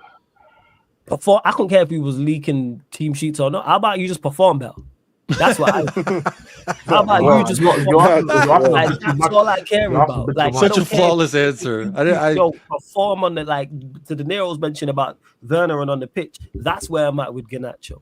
All this off the pitch stuff. Hey, on the pitch. And you know what? You are not good enough. I will say this before I say this again. Faz was right. Faz was 110% right. And everyone who criticized him for saying what he said to Garnacho was wrong. And to come and Sensei says Garnacho's downfall, I think it's happening. That's why you see him play wing back yesterday. He's not good enough. People just don't want to accept it. I did say when Amorim came in, man, it doesn't take rock. Like I said, football is very simple. Like football, a lot of people make football a lot harder than it really has to be. Man. It's a very simple game. When all you have to do is find out what the manager's philosophy is, what he tries to play, and then you look at their own players in the team. You can sit here and say, yeah, we're going to give them a clean slate, but really and truly, you know that you're not fit for the job. And what we're seeing is what's happening with Garnacho right now. You see him with Rashford. Now you see the report about Rashford, how he's up for sale. United's willing to take 40 million and higher for Rashford now. Like, you can, and ironically, there's two guys who absolutely cannot fit the system at all. There are some guys who I do think United need to sell, but you can at least make the argument they can maybe make it work in the system, maybe. But those two in particularly, you can tell it was never going to be something where they just magically just become better. And then that's where I was critical of the manager, because it's like, you're not a game in, 2 games in, a few game sessions. You've now been here long enough to realize what works and what doesn't work. Garnacho on the 10 ain't it. I don't want to see it. And you've played it repeatedly now. Like, if you really want to play in a play, hey, you know what? I've been saying this experiment. People are like, oh, you can't criticize him. Yeah, I can. I can criticize him because I rate him highly. That's where, to Jez's point, when you mentioned Spurs players and why you criticize your better players in regards to Basuma and Maddison, that's exactly where I'm at with Amorim. And I know you know this because I keep stating this. He has called these men shit in the most polite way possible on multiple occasions. Go check his quotes. He's been so polite about it in regards to how bad these were. I don't know what Rashford is. I don't know what his best role is, etc. He's upsetting a lot of Manchester United goats, huh? All the goats are in a tizzy. Oh, I can't believe I'm paraphrasing, but I can't believe I have to coach these men in decision making. He's letting it be known that he said this from the jump all the way up until now, and he's only been here a short space of time. So I know he knows. So that's also where my criticism lies in regards. Garnacho in the 10 Can I ask you that thing that you just said? I hadn't heard that yet. So I want to try and relay that and like correlate it back to Tottenham. Do you think that maybe Ange is sitting behind the scenes? He just doesn't say it publicly, but he's sitting behind the scenes. Why do I have to tell you what decision to make? You should be making the right decision. Here's the difference between the two of them, though, is Ange just co-signed the attack you have. Richarlison, Werner, Johnson, they're your guys. I mean, that's like saying Jose Mourinho co-signed Joe Rodon, Gedson Fernandez, not Vinny Jr., just Vinicius. Vinicius. Was he there? Was he the manager when these players were signed? Were these players signed when he was said, there? He said, give me Kvaratskhelia. We said, here's Gedson Fernandez. He said, okay, what about Bruno Fernandes, that Portuguese player? They said, here's Giovanni Lo Celso. And then he said, okay, give me Kim Min-jae from that Turkey place. He's real cheap. Here's the thing is what I say to that is, Jacob, if you are managing a place and you are being given tools that you don't deem good enough to do said job, I say all the time, leave. Because you are being handicapped by the hierarchy. Because who's going to get Conte to a degree kind of did. Jose Mourinho, we don't know that he did. He was just trying to win us a damn trophy. Thank someone. We're trying to win us a trophy. I say all the time, either you're coaching it or you're allowing it. If you're a manager and you ask for 3-4 players, and then you given different 3-4 players that you don't deem good enough, leave. Because when them players come in and are not good enough, guess who's getting the blame? So let me ask you this. If you've only worked at McDonald's, Burger King, maybe Olive Garden, and you were like, wow, Olive Garden, they really tip nice at Olive Garden. And then all of a sudden Apple or Google is like, hey, we got a job for you, buddy. Come be our scapegoat. And you're like, really? What do I just have to accept the terms? All terms accepted, and I'm good. I get this big paycheck and this highfalutin job, and that's gonna further me into what I'm trying to do. I think then you're a little bit more okay, sure. Because the first year you're at any new job, it's fucking great. When I first started working, that's a money thing, because people have said that in regards to it's a money thing, but not just money, stature, job level. Even bro, working at Apple's a lot different than working at fucking T-Mobile. I wouldn't take a managerial role, and I am being given staff or playing staff in this instance. I don't deem good enough, because I know when it goes wrong, who's taking a hit at the club? Me. Whose reputation is taking a hit? Me.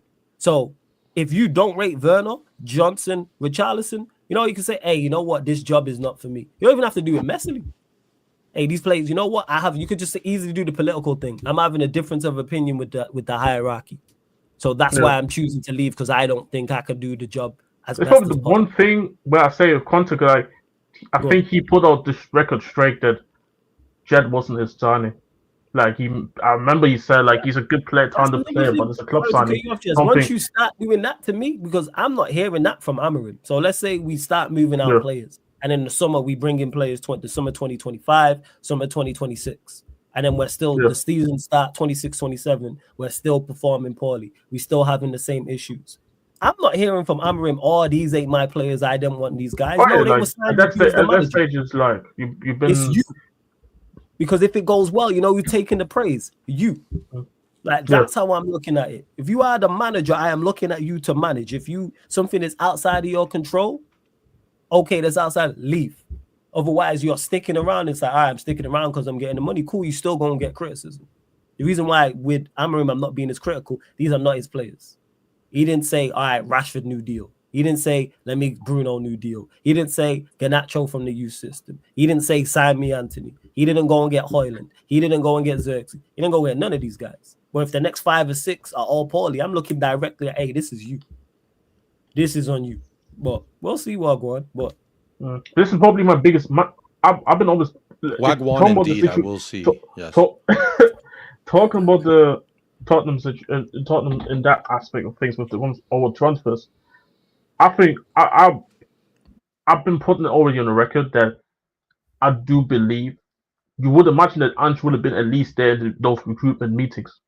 So, and all these names getting brought up, he will at least know these comments.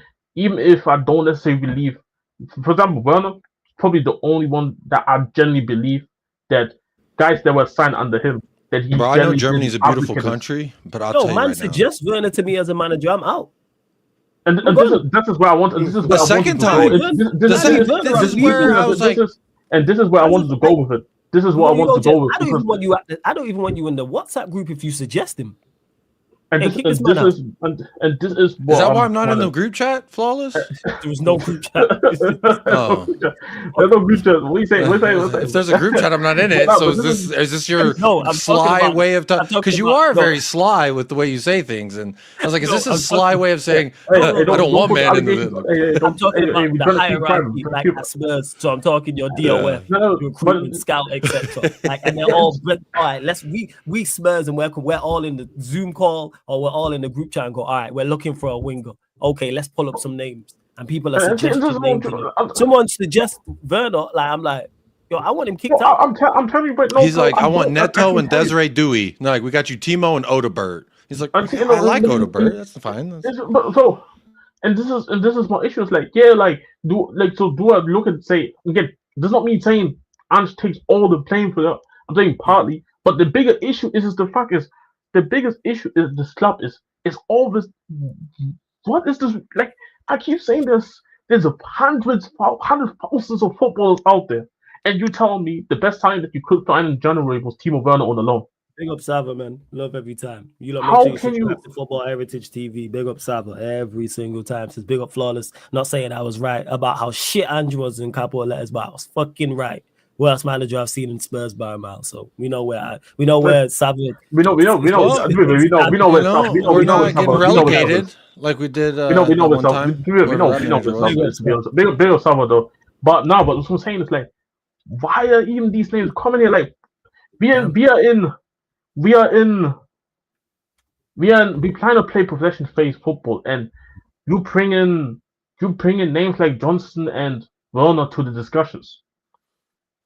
It's like again, it's like what's going on here? Yeah, like that's and where I'm at with it. Like it makes no sense. It's so hit and miss because then they can go out there, they can find an Odogi, they can find a Van der Venenda, they can find a Vicario, which I think are all good players. But then it's so 50-50. It's ridiculous, honestly. It's ridiculous. And bro, it's been an issue. It's been an issue. Eze was on the market, bro.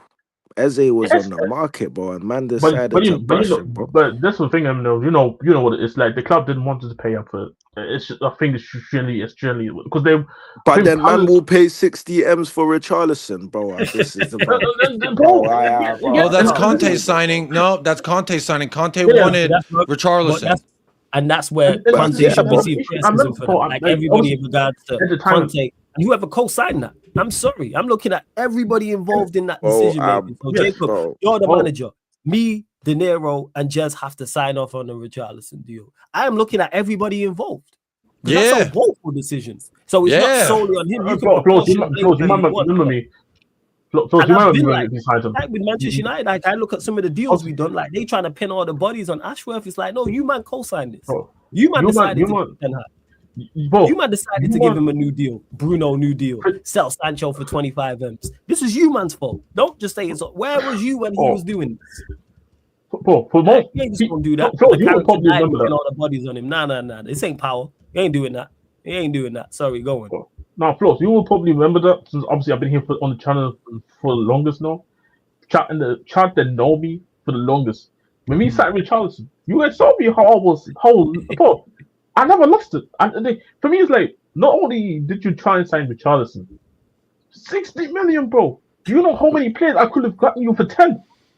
I know what that was. Jez, we all know what that was. World Cup was around the corner. Brazil's number 9. And guess what? They were also, I think, third favorites that year to win it all. So it was for me, it was Daniel Levy saying, you know what? We ought to go get one of the top strikers, one of the top attackers for the top 3 nations, let's say top 5 nations. Well, Brazil's got a number 9 you can go get. That's why we were linked with Rafinha. We were linked with Jesus and Richarlison. Are they all 3 the same kind of player? No, there's like at least 2, maybe 2.5 different profiles there amongst the 3 of them. And we were linked with all of them at the same time, and we got Richarlison and none of the rest. To me, it was always a World Cup purchase. Guess how many number 9 shirts we sold because of the World Cup? It is a little bit tinfoil hat, but I'm fine wearing it. Yo, put the bum up because it's going to be a pause. What I'm going to say, man. All right, go on. Wait 1 second. Bro, this Richarlison guy has Richarlison has us he's holding on our nuts, bro. Because he's saying it's his girlfriend. His girlfriend is pregnant. He's saying he doesn't want to move. Well, his girlfriend, bro, I don't give a damn, bro. That baby's getting ready to chip out, bro. Get ready for Germany, because again, the guy got to have a Saudi passport. Get ready for that Saudi. Teach that baby in the belly how to speak Arabic. It's time to go. Alhamdulillah. Bro, leave my troubles. I said, teach the baby how to speak Arabic. Bro. It's time to go, bro. That was a crazy pronunciation of the word, Jess. The guy. So that's the German in me. That's the German African in me coming out. It's said Arabic. I love that. Sorry. That's the German. That's the German African. English is not Jess's first language. It's not my first language. I'm pissed. This whole I'm pissed.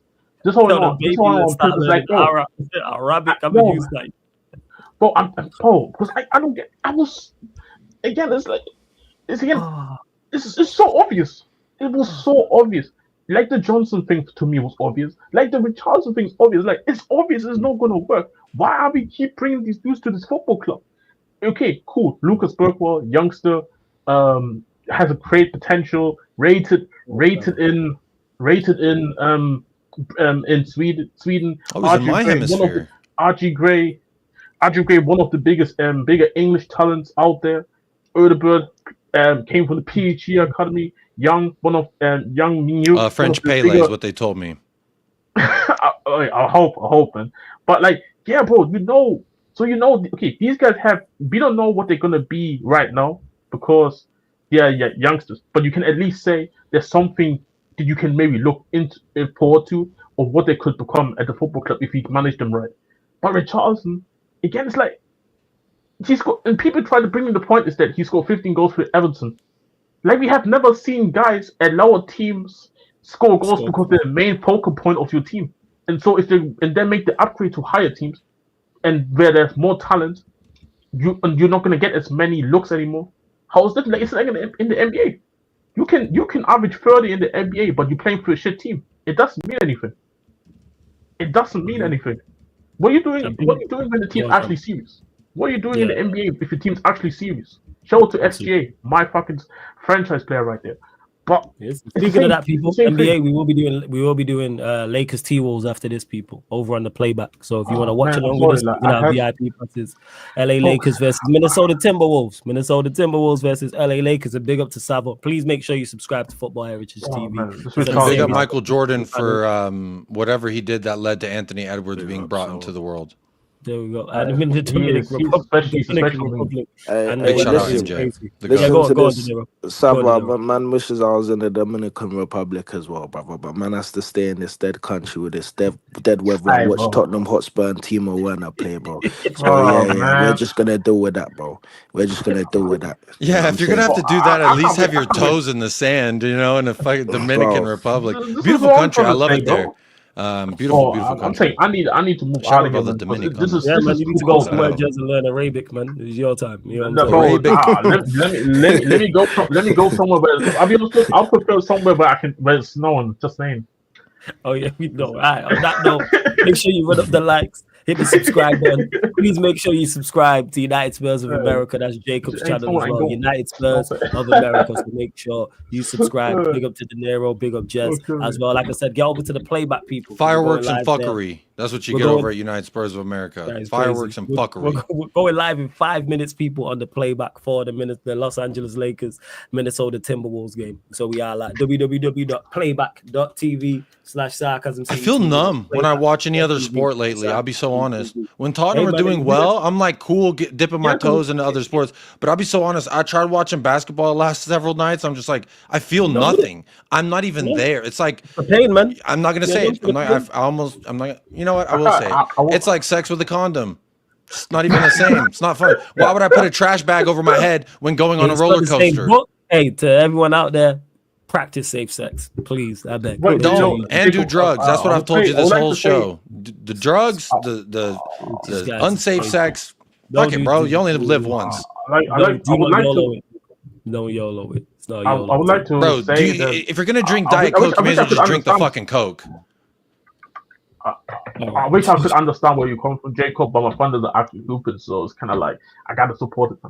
Exactly, Thunders unspoken. You can see it right here, people. Playback, you lot are crazy in the chat. But yeah, playback, get over there. We're going live in literally 2 minutes for the Lakers Timberwolves game as well. And you see this show, people. You see this show. All the other shows on the channel, apart from watch-alongs and the fan calling show, are available on audio-only platforms as well. So we are on Spotify, Sarcasm City TV. We are on iTunes, Apple Podcasts, also Sarcasm City TV, SoundCloud, Sarcasm City TV, or wherever you listen to podcasts, type in Sarcasm City TV, because you might want to listen in audio-only form. You might be in the Dominican Republic. I'm saying walking, and you don't want to be on mobile data and get hella expensive charges. So you know what? You're like, all right, let me just download this pod in audio platform. Boom. There you go. So Spotify, please 5-star us and follow us on there. 5-star us, follow us on Spotify. Sarcasm City TV. Same with iTunes, Apple Podcast. All you iPhone users, 5-star us, leave us a review. Same with SoundCloud as well. You get the show every Friday, 11 p.m. UK time, people. Myself, Jez, Jacob, De Niro, talking all things United, talking all things Spurs. Actually, before we do leave as well, we'll go to you, Jacob, because you lot got some big games coming up. So scoreline prediction, Jacob, for your next game, Southampton away. Prediction? Prediction Southampton away. You know, predicting Tottenham is like predicting what I'm gonna say. You just don't know. I just need 2 numbers though, please, Jacob, my friend. You don't want me to go on a monologue again like I did no last monologue. week? No, we don't need no monologue. I just need 2 numbers. That's it, please. Just need 2 Remember Alamo. 2 numbers though. That's all I can say. I just need 2. Didera, what are you saying? 2-1 Tottenham. 2-1 Spurs. Didera, what are you saying? Man, 2-1 Southampton, man. Fucking fuck, bro. If that's true, we're done. Next week, you don't know what the fuck's gonna happen next week on the show. Like with Charleston Sedman, something's about to go down, bro. Yes, what you saying? Bro, hold on, Merovingian. Why are you saying this stupid kangaroo, bro? Respect the fucking kangaroo. I've had this thing since I was a goddamn child. Okay, all right. 3-2 Tottenham, bro. We gonna beat Spurs. Okay, shout out to Victoria. 3-2 Spurs. Okay, and yeah, man. We us lot play each other. So we travel to your place. Jez will go to you. Tottenham, Manchester United, Carabao Cup quarterfinal. Bro, I don't give a damn, bro. Win the game. I don't even have a scoreline for you, Claude. I'll be real. Just win the game. Just win the game. All right, cool. Just win the game, bro. What's it called? 3-2 Tottenham. 3-2 Spurs. What are you saying, Jacob? Versus United in the cup? Yes. Yeah, 5-0 Tottenham.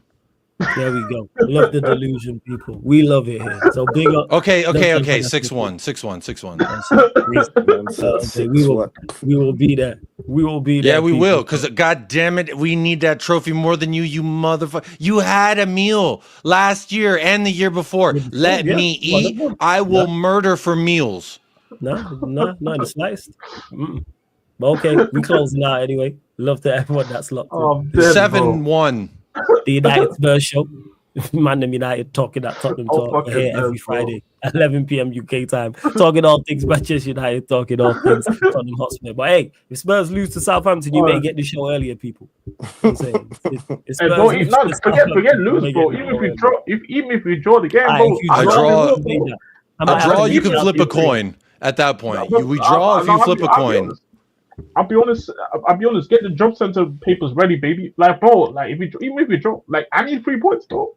Fez. I think 3 points. Right. It has to be 3 points. There's no fucking excuse. There's no fucking, oh, we didn't have so. It is. Yeah, anyway.